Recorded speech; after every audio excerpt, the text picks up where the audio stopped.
Hello again, you guys, and welcome back to our YouTube channel. My name is Carly from Thrift here on YouTube, and also from Poshmark, eBay, Etsy, and Mercari. I am a full-time reseller and a work-at-home mother. Quite the balancing act, so I need all the help that I can get. In today's video, I'm going to share with you 10 recent sales from the toys and games category. These are 10 items that I have sold very recently in one of my shops. I'm going to show you sales from all of those platforms that I mentioned earlier. So eBay, Poshmark, Etsy, and Mercari. Just a little from each of them so you can see what kinds of things sold on each of those platforms. And pretty much all of these items are things that I have sold simply because I chose to cross-post them to all of those different places using Vendoo. Before I get started though, I want to invite you to stop what you're doing and subscribe to Vendoo's YouTube channel right now.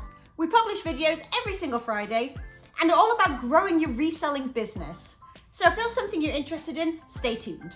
All right, without further ado, let's get stuck in. So I'm going to start with eBay, and I'm going to try and leave some space so I can put like some images over here, and I can show you my actual listing that's sold. So the very first thing that I'm going to talk about is an antique doll that I found recently at a yard sale. I paid, I think, between $3 and $5 for her. I literally picked it up because I thought she was cool looking. She was kind of creepy, don't tell her I said that. And you might be able to see in my listing over here as well that I used some very specific keywords to describe her. She was actually unmarked, so no branding, nothing like that. And so I really had to go on trying to describe her using some keywords that people may be looking for right now. Just for reference, as I'm filming this video, it is October and this is the season in which she sold. So I really played that up as much as I could in my listing using words like haunted style, spooky, creepy, that kind of thing, trying to utilize what people would be most likely be searching for right now.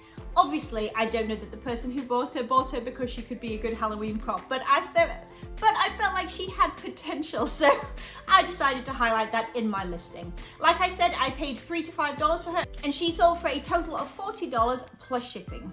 Okay, the next item that I'm going to share with you is a game. So still in that toys and games category, but this one, instead of being vintage or antique, is a newer one. The game was Shadow of Colossus. It was a PlayStation 3 game, I think, if I remember correctly, but this one was a collector's edition. So I wanted to share it with you guys to point out that when you're looking at video games and things like that at yard sales, of course you can use your eBay app to scan them right then and there, and you can see if they have any value by checking sold comps. But sometimes you just have to go with your gut feeling. And with this one, when I opened it up, it actually had a whole bunch of inserts. It had like stickers and kind of like collectible memorabilia, I suppose you could say, because it was a special edition, like a deluxe version, if you like. So I paid $2 for this at a yard sale, and it sold for $55 plus shipping. Okay, next toy that I'm going to share with you is another vintage one, actually from the same sale that I picked up the baby doll that I showed you right at the beginning. This guy was a G.I. Joe's doll.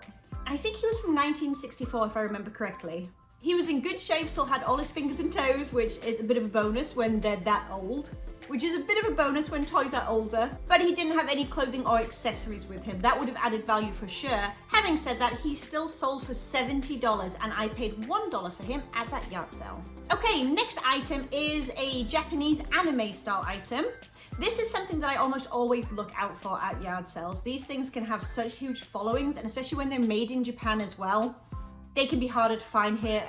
They can be harder to find over here in the States, and oftentimes you can kind of dominate the market if you like, because there's not usually a whole load of them listed at any one time. So these little guys were card captors, I think is what they were called. I had to use Google Lens for this. I'm not an anime person, unfortunately, but they were a little bit more unusual. They took a little bit longer to sell than some of the other items. The last 3 items that I mentioned to you actually sold within a week or 2, which is a great turnaround time. But these guys sat for probably about 3 to 4 months or so. They still sold, however, $49.99 plus the shipping. And the last eBay sale that I'm going to show you in this toys and games category is a vintage Polly Pocket clamshell, like playset, if you like. I grew up with these. I think this one was from 1994. There's so much nostalgia locked in those for me. And there is for other people as well. They don't always bring in a lot of money. I think I paid $3 for this and it sold for $27.99, for example. However, if you can find them with the little poly pieces and like the little figures still in them, those can be worth some really, really big money. Well over $100 sometimes for those complete play sets, because those are the pieces that people just tend to lose, right? So keep your eyes peeled for those. All right, let's head over to Poshmark now. Like I said, I list on 4 different platforms. I use Vendoo to do that. Just because it makes it so simple for me to like basically make my listing on eBay and then push it out to Poshmark, Etsy, and Mercari right afterwards. So simple, so streamlined, and I get my items in front of so many other people. Wider audience, quicker sales. I know many people think that Poshmark is really just for like clothing and shoes and accessories, but really it's not. I sell all kinds of stuff on Poshmark. I know they introduce like toys and kids and homewares, and those categories do pretty darn well for me, I have to say. So I want to show you a couple of toys that I sold recently on the Poshmark app. Okay, this guy right here was a vintage Sylvester, as in like Looney Tunes, plush. He was pretty damn tall. I think he was maybe like 18 inches, maybe even a bit bigger. I can't quite remember. But he was a big, big plush. And I paid $2.50 for him at a yard sale. And he sold on Poshmark for $45 plus the shipping. I didn't necessarily expect him to sell on Poshmark, but like I said, there's really a marketplace there for a whole variety of things, not just clothing. So if you've been putting it off, thinking you don't sell enough in terms of like clothing and shoes and stuff, I would suggest you still give it a try. All right, and then another example of something that sold on Poshmark in that toy category was a vintage Pleasant Company bed. So Pleasant Company is what American Girl used to be called, I believe. So this item was actually from the 90s, and it was like a brass bed with the bedding. Now it did have some condition issues. There were some stains, some marks, some scratches, that kind of thing. However, it still sold really quickly within 2 weeks for $80 plus shipping. And I paid about $5 for this bed at a yard sale again. So definitely a marketplace for some of those like more unique pieces, I would say, on Poshmark. All right, on to Etsy. So a couple of vintage toys that sold on Etsy for me recently were this one right here, which is a vintage FisherPrice tea set.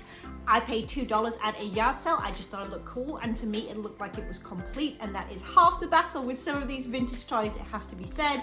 If you have a complete version, it can be worth all kinds of money. Incomplete, you probably find a lot of them rattling around on the internet right now, and you're probably gonna have a harder time bringing in a decent profit from it. So this was a complete tea set, and it sold for $34.95 plus the shipping there. And next was this little Garfield guy. Okay, I love Garfields. I find them all over the place. I know probably we all do, but they still sell, and they have sold consistently for me for years and years, especially on Etsy. So this little guy was like a window cling, and he had a little like feather duster or whatever you want to call it. And like I said, Garfield just seems to still sell consistently for me. Go figure. Okay, and the last sale that I want to show you today is from Mercari.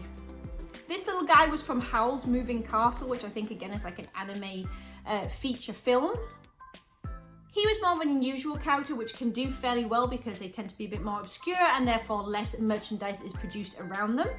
He was like a little fire. Forgive me, I don't know anything about the movie itself, but I do know that he was supposed to be like a little fire, and he was very cute. So this little guy right here, and he was tiny, he could sit in like the palm of your hand. He sold for $60 plus shipping on Mercari. So hopefully this goes to show that you really can sell toys and games and things like that across a variety of platforms, not just eBay, for example. And it's really worth cross-listing them. All right, thank you for watching this 10 recent sales video. If you enjoyed it or found it helpful, stay tuned because there will be more to come just like this, covering different categories and what has recently sold on a variety of platforms. Before you leave, be sure to like, comment, and subscribe to the Vendoo YouTube channel for more useful reseller information and Vendoo updates. All right, you guys, we'll catch you in the next one. Bye.